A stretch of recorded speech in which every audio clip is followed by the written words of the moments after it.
Welcome to Technovation. I'm your host, Peter High. My guest today is Lori Beer. Lori is the Chief Information Officer of JPMorgan Chase, a leading global financial services firm with assets of $2.6 trillion in operations worldwide. She's been in role for nearly 9.5 years, and she leads a team of 57,000 technologists, employees of the organization, and manages a budget of $15.3 billion. She's been a board member on Generative, a payment processing company and technology provider that's now part of FIS. She's a past technology executive at WellPoint, which is now part of Elevance Health.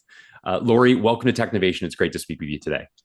Thanks, Peter. Thanks for having me. It's a great pleasure. Well, what a position of consequence you have, and a lot of people and dollars that you put to the efforts that you were undertaking. I wonder if you could begin with a bit more about your purview as Chief Information Officer of JPMorgan Chase. What falls within your area of that you oversee?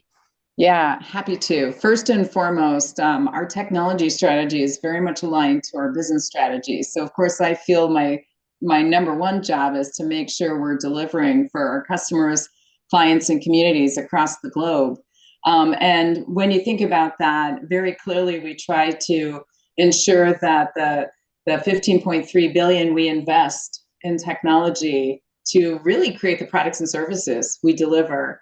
And that covers a wide range of making sure we move our $10 trillion a day across the globe, to delivering the leading industry Chase mobile app, to really everything from protecting our customers and clients through cybersecurity. And so we have 57,000 employees in tech that really help support and drive not only cybersecurity, building technology products and services, and also delivering those last mile client and customer experiences as well.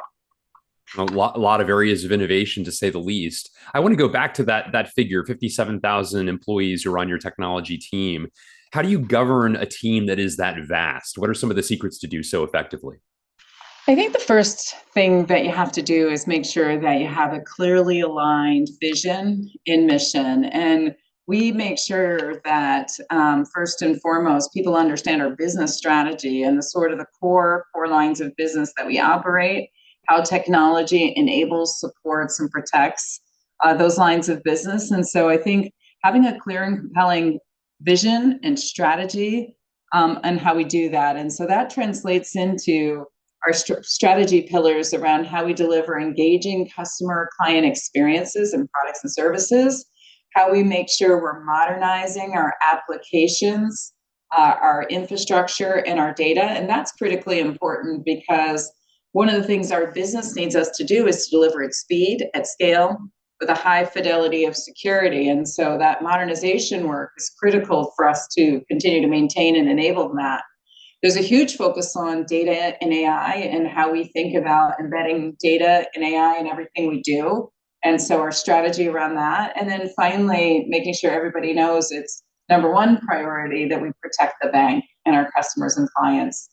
So having an aligned vision, strategy, how we deliver that, making sure we're setting goals, having a leadership team where the line of business CIOs are sitting together with the CIOs that drive product delivery, and managing that and governing that through our global technology leadership team.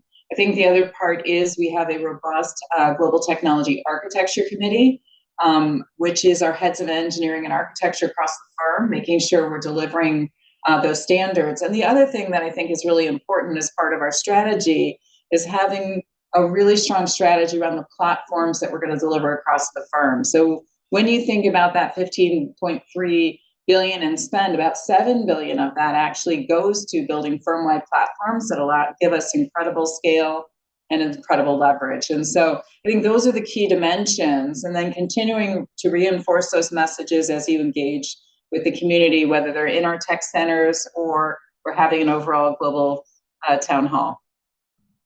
No, that's really interesting. I want to go back to the point that's been raised in a couple different ways already, and that is that your organization is deeply involved in the creation of products and services within the bank itself, and so very customer facing, the contemplation of customer experience, and getting very involved in the kind of work that would lead to revenue augmentation, not just cost efficiencies, which perhaps is the kind of historical domain of peers of Mhm. yours as chief information officers. Talk a bit about the way in which your team partners with the rest of the organization and ultimately engages with customers in order to have the insights to do that effectively, please. Yeah, a lot of course, in the areas where we deliver products for the firm, we have product agile teams that are set up and customer boards to make sure that we're getting those products are being built with and influenced with the greatest needs from our end customer client perspective. But when you're building customer client experiences, our businesses are all now operating in agile product teams, and we've continued to mature that. That's a journey. If you think about our consumer businesses, we have a lot of maturity there, but we're actually delivering, even on something like chase.com, 15 releases a week. Now, when you think about 15 releases a week, put that in context of we're doing A/B testing, we're learning what new features, make sense, where we put them in the user interface. And so it's definitely transformed the way we think about how we deliver technology by leveraging product teams, really enhancing our agility and how we measure success through agility, but also thinking about experience and the important role that product experience, UX design, and all those pieces come together. And then it's changed the way how we think about releasing and testing new features, for example, in production with our customer base. I also want to raise a topic you noted a few minutes ago, and that is the ongoing process of transformation and modernization that's necessary for any company, but certainly one of your size and scale. I know you've been working on a cloud-based core system project to organize multiple projects into a single platform, and I wonder if you could talk a bit about that project, the progress that's being made, and the benefit you anticipate deriving from it. Yeah, we it probably is helpful to start with what our overall strategy is. We're the Right. most globally systemically important bank in the world. We have incredible regulatory laws, rules, regulations we have to follow across the globe. And so, as part of our modernization journey, when we focus at the infrastructure and the application level, because they really go hand in hand, we've been very much focused on a hybrid multi-cloud strategy. And certainly with our size and scale and investment, we need to be multi-cloud, multi-provider, I should say, multi-provider versus, defining for the specific workload, where are we going to run it and leverage multiple public cloud providers. The hybrid piece is important for us. Is part of our transition, but also long term. We have, critical infrastructure for the U.S. And so making sure we're very disciplined about what we run and where we run it. And that process is incredibly important too. A lot of people focus on their cloud journey around the new development, which is important. We run chase.com fully on AWS, for example. But the harder stuff is the applications that have run your business for many years and that you have to modernize. And so while we have been opportunistic at looking at where we run those types of workloads that can, scale up and quickly scale down, and there's some cost leverage for us, the focus has been a little bit more on innovation. And when you think about that, we come back to not just looking at all of those components, but how do you start thinking about modernization of your core banking platforms? And so this is an example of, we try to, even though we have 57,000 technologists and 43,000 engineers, we try to be very disciplined about when we leverage SaaS, when we leverage third-party products, what we need to build, what we need to, we build when it's competitively differentiating. And we try to be very disciplined. So when you come back to a core banking platform, it is leveraging both a third-party based solution and thinking about how we modernize those components, again, back to the premise of Where do we need to drive speed? We modernize the digital channels first because speed really matters in driving new features and capabilities. Now we're on to some of the harder work, which is really addressing the core of some of our banking platforms. And so as we're releasing, new features, we're releasing them on the new architecture, and we'll be very disciplined over time in terms of how we can drive that modernization in the right modular way, versus the historic way of obviously doing a big bang sort of migration. And so that's sort of how we started with our cloud journey. We've gotten some great wins in particular areas, and now we're really talking about the modernization of some of our underlying core banking platforms. That's a great overview. Thank you for that, and good context as well. I want to get into some of the specific areas in which you focused on innovation. But before we get to those specifics, I wanted to talk more generally speaking about how you organize for innovation. Are there specific teams that focus on kind of the art of the possible or look around corners as to what the future might hold and trends that might be relevant to your organization? Is it more broadly disseminated? How do you think about that sort of testing process, prototyping, developing ideas at scale, and so on? Yeah, it's a really important point. And with our size and scale, and of course, being a highly regulated institution, you want to be able to do innovation. You want to be able to do innovation. You have to do innovation at scale. And you want to make sure you can do it in a way that you can drive that speed and agility of the process of innovation. And it sort of starts with a couple of things. One is we have key innovation areas that we focus on. Think data, think AI, cloud, et cetera, or even software engineering tools, which is important as we drive productivity and optimization across our incredibly large software engineering workforce. And so we focus on these key innovation areas. We're constantly scanning the market. I have an entire team whose responsibility is to always, be out there looking at what are the next gen companies, early stage. We actually host a JPMorgan, sort of innovation event where we bring those very early stage companies. We have our experts. They do pitches to them. We make decisions. We're going to run a proof of concept. We're going to test them further. We always make those companies better too, because we teach them the importance of scale and security in our business. And then we make a decision, and we have a very high success rate. And a lot of that is driven with the due diligence we do around who actually gets invited to those innovation days. But it might, what's I think important to note is that any point in time, we have about 300 POCs, proof of concepts going on.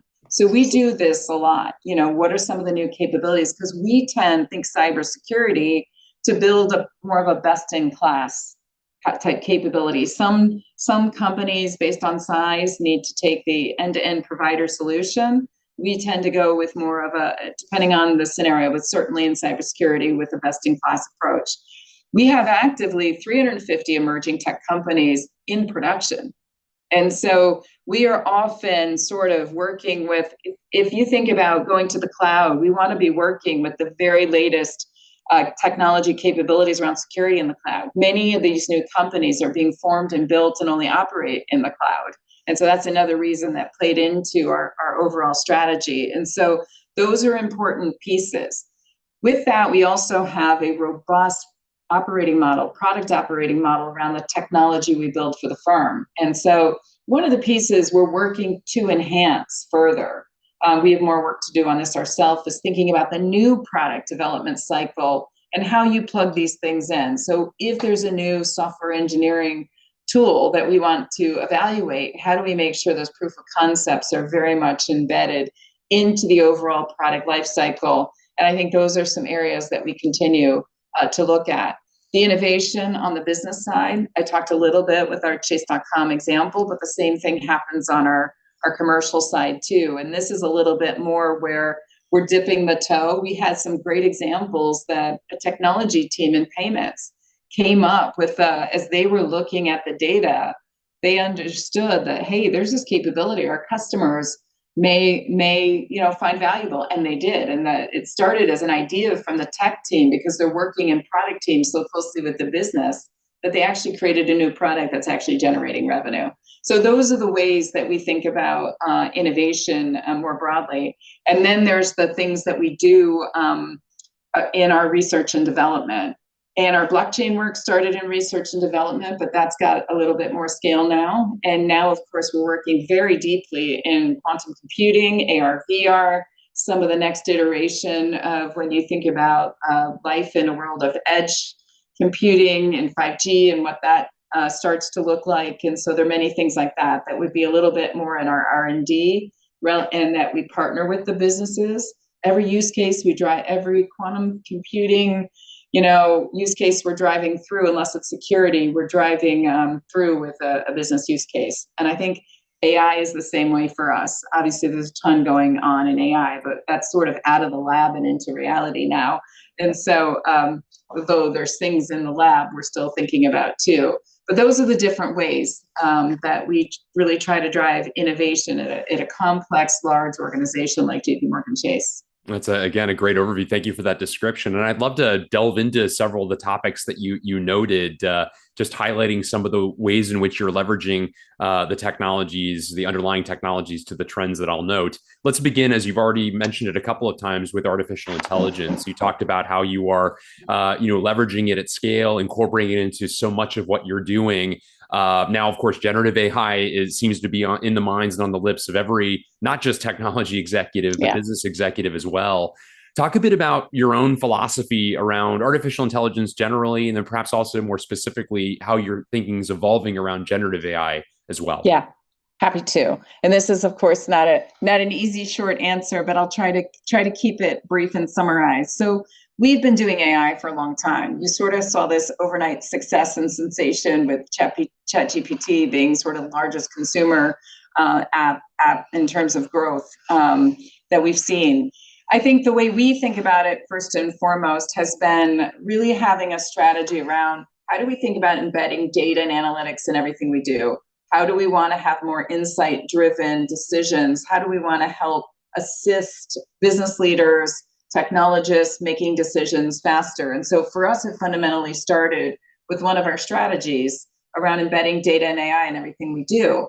I think this forced us, first and foremost, if you think about it, in our business, you have a lot of quants, you have a lot of models and a lot of things that we've been managing for a long time. So this is not new for us.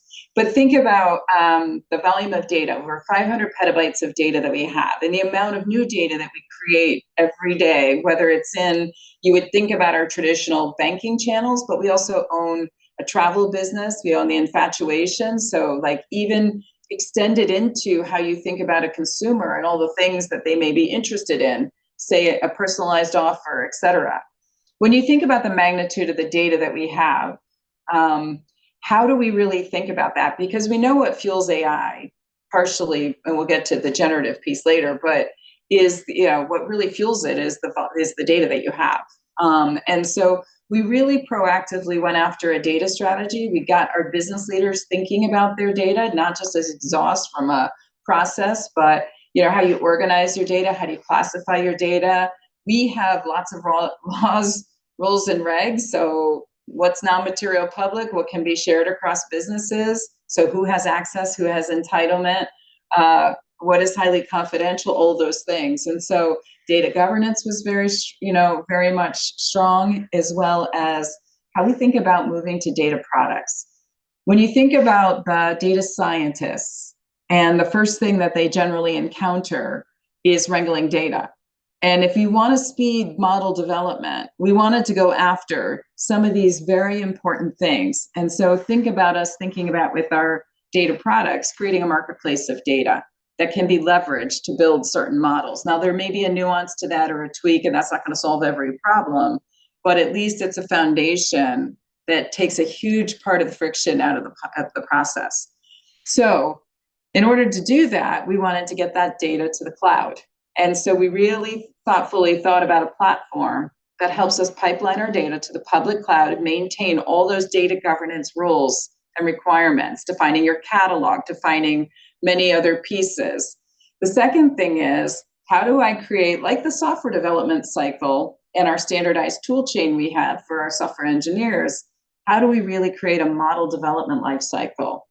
We probably learned a lot of lessons of trying to squeeze it into our controls around software development, that we sort of stepped back, reinvented our controls really thoughtfully said, how do we build an ecosystem that makes it easy for a data scientist and reduce 70% of the time it would take to build a model? And so, but that started on the foundation of data, controls, and again, really having an ecosystem. By the way, we don't have to build all the pieces in that ecosystem. There's some very well-known products and capabilities available that we want to be able to plug into that ecosystem and partner.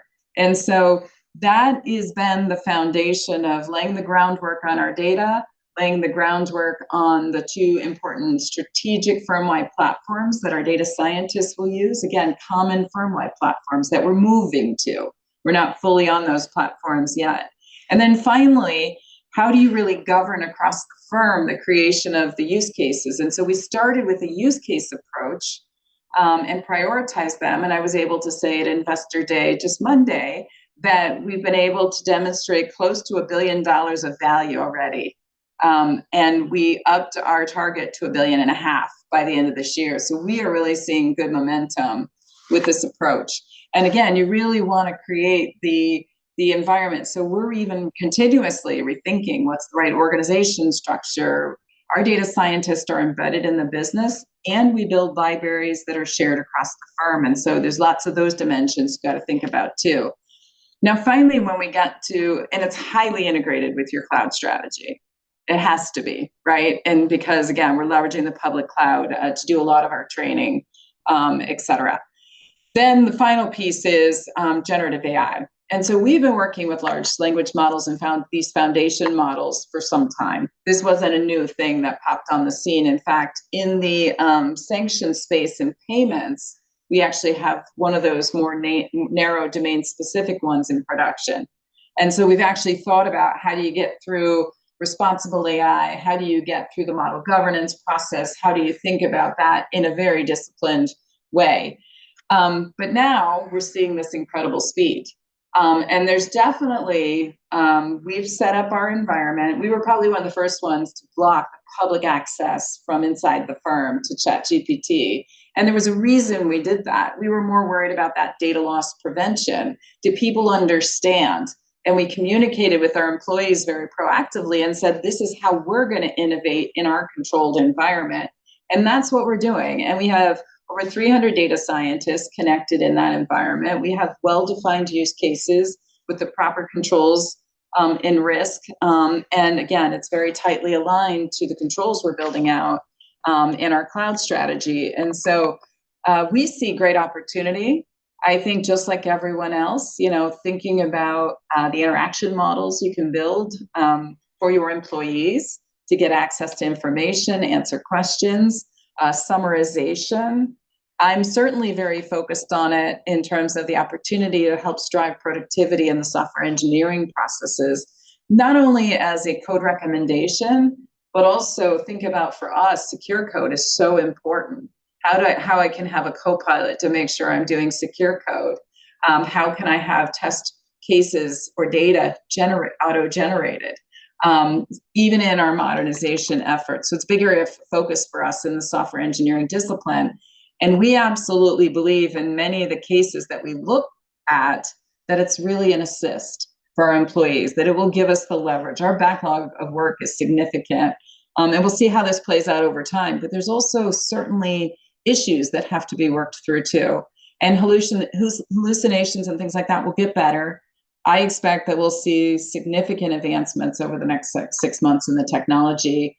And while we're looking at the large general models, we're also looking at the domain-specific ones. And also for us, there's a lot of non-generative AI that's incredibly important to us too. So that's in summary how we're thinking about it. A great overview. Thank you so much for the clarity of your thought process and making that so accessible to this conversation. I wanted to ask, you mentioned there at the conclusion that you are investigating a number of different models. It sounds like your own ecosystem, even for generative AI, is not specific to just ChatGPT or just Bard or et cetera, but you're rather taking an approach of exploring different models for different uses, different value, and so on. Yeah.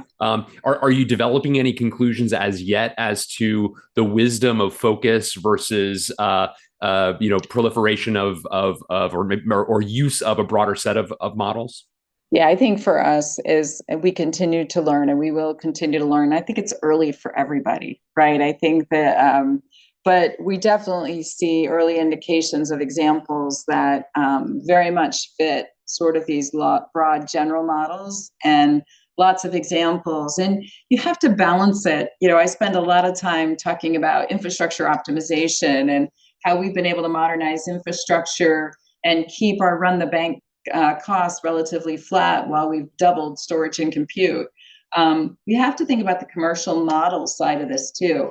We do this, the reason we're able to say that we've seen an ROI increase on our AI work that we're doing is, and this is really important, that you have to have discipline. It can't just be a free for all. Some of these things will be heavy, intensive, compute, et cetera. And we just need to make sure that the work we're doing is creating the commensurate value, the discipline we have around that in this space in particular. So there's a lot of AI use cases we get quickly from experimentation to shutting them down, and that'll be no different here. And so I think there's still a lot to think about when you apply which to, and what is the cost of doing that, and can you scale it, by the way. I think some of these things we see great potential, but then and if I'm trying to integrate it into a digital workflow, what's the speed I need to achieve that, the compute, et cetera, and then what's the commensurate value that I'm going to get from that. And so those are the pieces that I think there's still a lot more to understand here. I want to return to the topic of blockchain, which you mentioned a short moment ago as an area of focus as well. It seemed like maybe 5 years ago, blockchain was among the hottest of topics among, no matter the industry, among your peers as chief information officers. And across a lot of them, it has really receded to a great extent. Less so, of course, in financial services, given some of the applications. You noted you developed a unit focused on blockchain. And so certainly an area it would seem that you're quite optimistic about in terms of the value potentially derived from it. What do you see as the primary value the bank derives from blockchain, and what are some of the near-term use cases you see developing? Yeah, I think what's really important, we had R&D around this. We built on the Ethereum code. We actually open sourced code. And I think one of the important things around this is, since we've been inventors in this space very early on, we learned a lot about its capabilities. I think the biggest challenge people have had in this space is trying to apply it, broadly, where it's not a fit for purpose solution.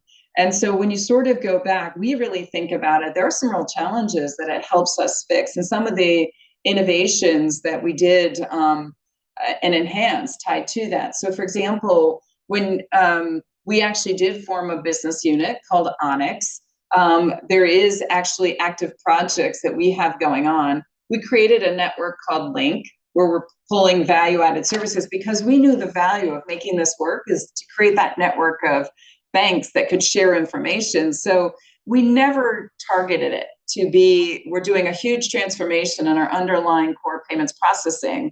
We move $10 trillion a day. That was never the intent of this technology. But when you think about, all the processes that we have to comply to around payments, whether it's sanctions, AML, et cetera, fraud, et cetera, there's so many opportunities where you have to connect to other banks to understand, information in that KYC process, to be able to know that you can go ahead. So manual processes that would sit in operations where they're phoning another bank, et cetera, that you could deliver through a secure blockchain. And so, we built the network and, building value-added services on top of that. And that's just one example where we've seen some good traction around the ability to share information.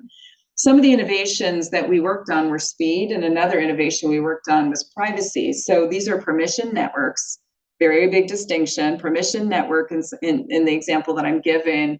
But if we wanted to share information, how could only you and I be able to actually understand what that information was? So how do we protect it? How do you bring the privacy aspects in? And that was critically important. And one of the things at the time, now this has been a few years, we didn't see evolving. And so that's just an example of using it, working with some real use cases, and seeing value, which translated us to thinking about JPM coin on the wholesale side, and just ways when you think about the complexity of last mile clearing and having to go through central banks, and are there different ways to think about that, or intraday settlement type capabilities, and some interesting innovation where we used blockchain and quantum is demonstrating QKD, or quantum key distribution, with our blockchain network and our ability to prove out QKD in our lab as well. And so anyway, I think back to blockchain, I think we definitely see value. We definitely see some very specific use cases where you can have that shared information in a protected way. And I think some of the challenges, depending on the use case you have, I think there's just a lot of examples where blockchain was shiny and people tried to apply distributed ledger technology, and it just wasn't a good fit for purpose. But many of the end-to-end solutions we deliver, blockchain is a part of the solution, not the only solution. And so that's really where we've seen some value in this space. You've noted a couple times now also quantum computing, and certainly a topic for many of one of curiosity, one of worry. It continues to be one that's sort of a little ways out, but it seems like it's coming at us much more quickly. Talk a bit about the way in which you're contemplating use of quantum computing and means of investigating it.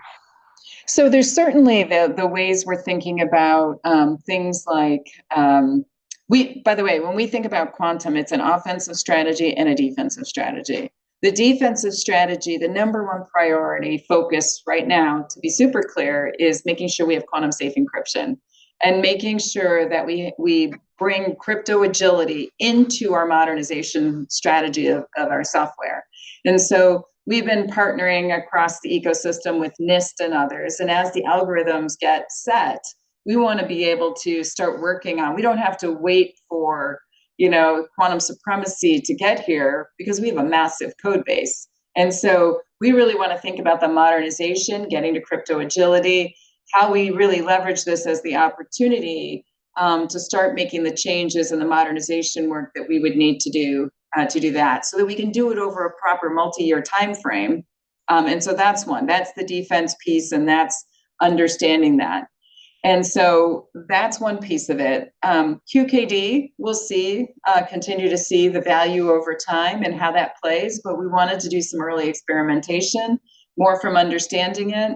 We've got some published research on that if anyone's interested. And then finally, the working really with the hardware providers and multiple hardware providers, because it'll be interesting to see how this plays out on some real business use cases. Think about optimization. We definitely are seeing things where we're seeing, lots of improvement in the capabilities coming out of quantum, reduction in error rates, but also ability to execute that, as you advance the algorithmic side of this, ability to advance things in parallel, so the error rates become less relevant. Lots of different innovation happening in this space. And so we're very excited. What we probably will see first is very specialized or specific type algorithms that may start demonstrating some quantum advantage, and time will tell what the right time horizon is of that. But that's been exciting just to see things we can't do with classical compute, that you start seeing the possibility of being able to do that. But again, we think of it just like we think about how we're getting access to the cloud or certain AI capabilities, is creating an ecosystem that would allow us to access different types of quantum computers for a very specific and focused, algorithm or use case. And that's likely how it'll start. And we'll see how it evolves from there. But this is a very big investment and research focus for us. And something we regularly even talk to our operating committee around. We sort of are tracking, what are our beliefs versus what the industry is saying. And regardless of timing, because yes, it is a bit out there, what are the things we need to start thinking about differently today, so we're well positioned for those things, in particular on the defense side.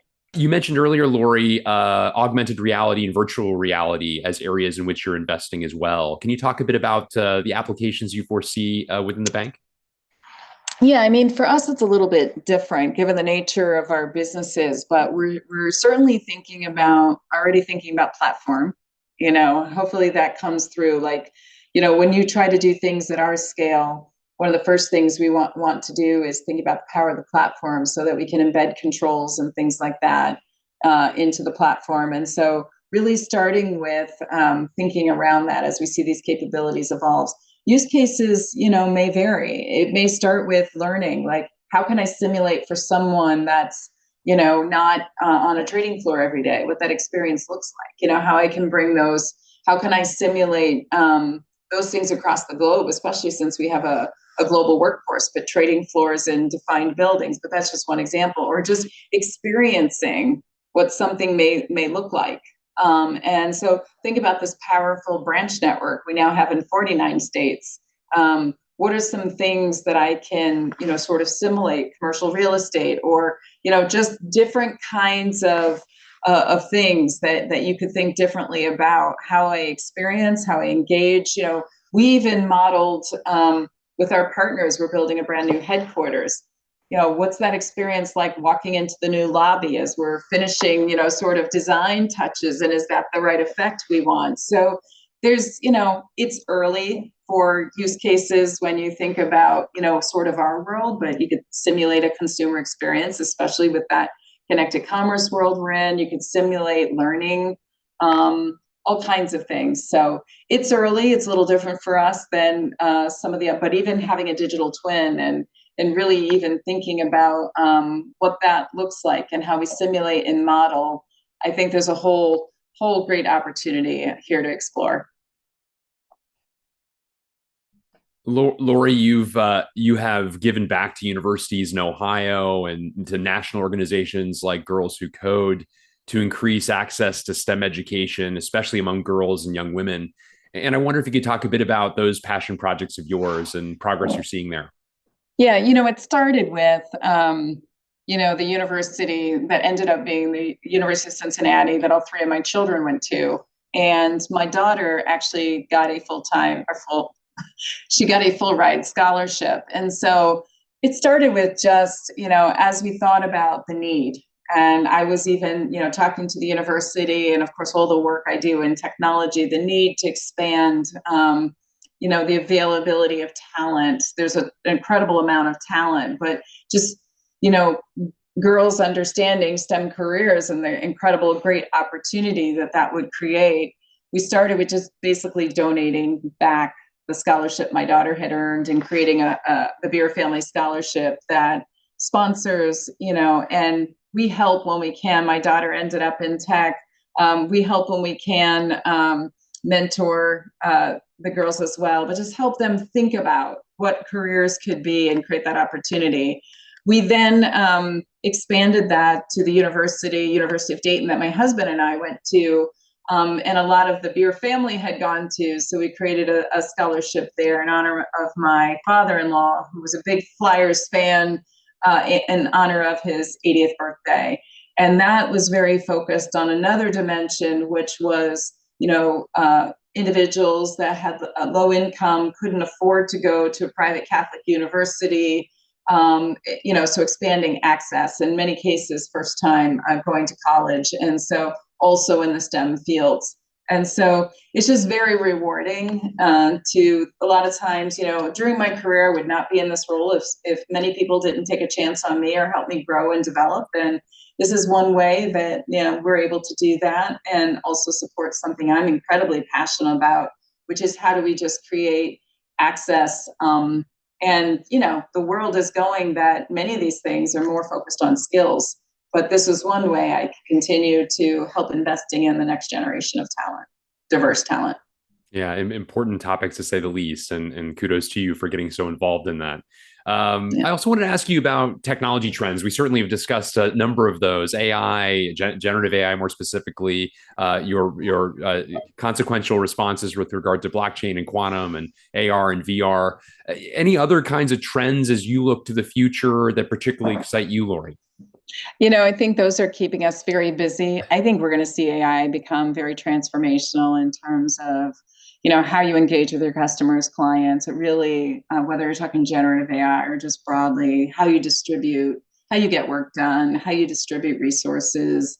And so that's one, of course, that's taking a lot of focus. So outside of that, I think other trends we're certainly watching is what's happening. And, right now there's a lot of focus around your data centers, cloud, but then you're going to start pushing out into the edge and things like that as well. And so there's a lot of, again, I think a lot of opportunity just to think about how all these pieces come together, for the future. And but I think we touched the ones that are most line of sight right now. Excellent. I wanted to ask you in closing, Lori, some of the difference makers rather, along the way as you've ascended through your career, some of the secrets to your success. You mentioned a moment ago, quite modestly, that a number of people took a chance on you throughout your career to allow you to achieve the great heights that you have. I wonder if you can reflect further upon some of those aspects that have really been kind of game changers for you throughout your career, perhaps tuned towards advice for others who might wish to emulate your path. Look, I think for us in technology, it's just really important to very much stay focused on what's the business outcome we're trying to achieve, and how can we really think strategically about how we can affect experiences for customers, clients, products and services that we offer. And I've always been really wired from that perspective. And I think the future leaders in technology, when you just think about how user interfaces and how computers and individuals interact, it's just going to be so important that everyone thinks about that and maintains that. I think you have to be a continuous learner. I didn't learn about blockchain and quantum computing and those, although I did take a lot of physics back when I was in college. But you have to, especially in the space, technology is changing so rapidly. And it's not just about learning technology, but learning the discipline you're in. Like for me, it's finance, or just watching broader trends overall, because finance really touches everything. So continue being a continuous learner, listening. I think you get so much insight from listening to and putting yourself in the position of your business leaders. Fortunately, I've run a P&L, I've run large operations, so I've sort of been on the other side. But if you've not been on the other side and just been in tech, I think it's so important just to listen to what are the problems they're trying to solve, because we can give so much better advice versus just, sitting in that role. I've never been the order taker on the other side of tech. I've always tried to shape a solution. You have to be really good at managing risk. You think about the business I operate and the scale. We have to manage risk every day. And so you have to get comfortable operating within your risk tolerance. But be clear about what is your risk tolerance, and then making sure you're operating within that risk tolerance and communicating that. And having the courage to make the hard decisions and the long-term decisions. And, tech is really hard, especially in large companies. And I think you get so much credibility when you're transparent about what's gone well, what's not gone well, bets you made, why they changed, and all of that. And the final thing I would say is, in many cases, our jobs are ones of influence. And so how do you just really make sure that you understand and hone in on those skills and ability to influence and collaborate to get to a good outcome? We talk a lot about, with my leadership team, we have really good, healthy debate, but I'd rather the debate be on the table and we work through it and we collaborate. And I lean in when I need to lean in than to have it be somewhere else. And I think creating that culture, driving collaboration, focusing on influence, and all those other things I mentioned, those are probably the things that I've sort of anchored my career on as I've moved into different roles. And I think sometimes it's great I never set out in my career and said I wanted to be a CIO, but it's sort of become clear to me that's where I could have the greatest impact. So I think the most important thing is only we can define what success looks like. You never quite know what your path is. But always think about how you're building your skills where you can get to creating that impact that you want to have. Well, Lori, what an interesting reflection and great advice for anyone who is watching or listening to this, and indeed a great conversation across a number of consequential topics from somebody who has a consequential role at a consequential company. So thank you so much for a great and deeply insightful conversation. It's been a pleasure speaking with you today. Thank you, Peter. Great to speak with you as well.